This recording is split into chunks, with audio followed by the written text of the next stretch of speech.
All right, let us talk a little bit about how we can calculate, or the formulas for calculating the area of basic shapes. And you can see here I've got a couple of basic shapes. Should be a bit of a review lesson, I guess.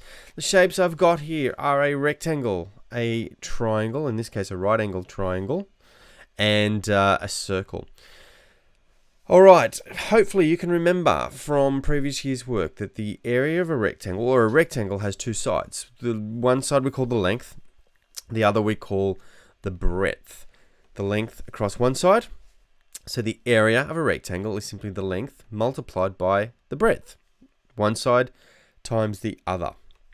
All right, so in this case, if I have a look at some values of, say, 6 centimeters for the length and 3 centimeters for the breadth, all I do is I multiply them. The area is 6 multiplied by 3, okay? Length times breadth.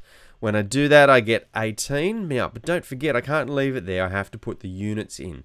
Now, I've got centimeters on this side multiplied by centimeters on this side, so it's centimeters times centimeters means it's centimeters squared. Area is always in units squared, okay, because I've got 6 centimeters times 3 centimeters, centimeters multiplied together, okay. That's kind of the way I kind of remember it. You can simply just remember it as saying, look, if it's an area, it has to be squared. All right, so far so good. Let's look at a triangle. In this case, it's a right angle triangle. It has one side we call the base, and the other side is the vertical height for that triangle.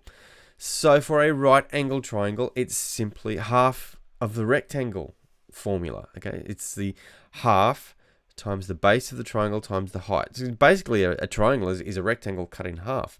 So you can see that the formulas are kind of the same, except that we're taking half of it. So some people remember it as just half BH, where the B stands for base and the H stands for height. Let's throw in some numbers, and I can see if I've got a base of 6 centimeters and a vertical height of 3 centimeters, my formula will be, when I substitute those values in, the area equals half times the base, which was 6, times the height, which is 3. And when I put that into my calculator, or if you do it in your head, great, I get a value of 9. Don't forget, it's area, so the units are going to be squared. So it's 9 centimeters squared. Finally, let's look at the circle. Now, a couple of things to remember. First of all, the distance from the very center of a circle out to the edge is what we call the radius. Now, we need to know the radius to use our area formula.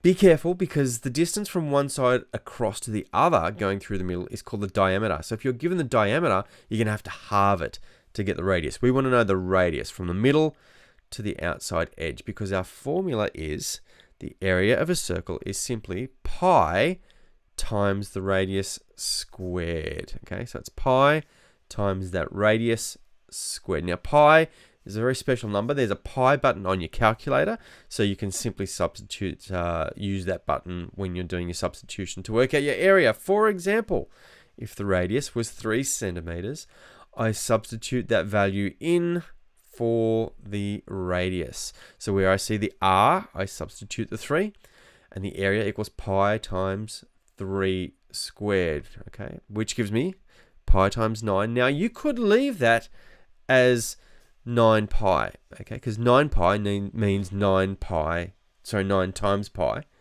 So that is actually a number. You could leave it like that and you would be correct. You would say the area is 9 pi centimeters squared, but you might be asked to give it to a certain number of decimal places. That's okay. You get your calculator and you go 9 times pi, and you're going to get a value of 28.3 centimeters squared. Well done.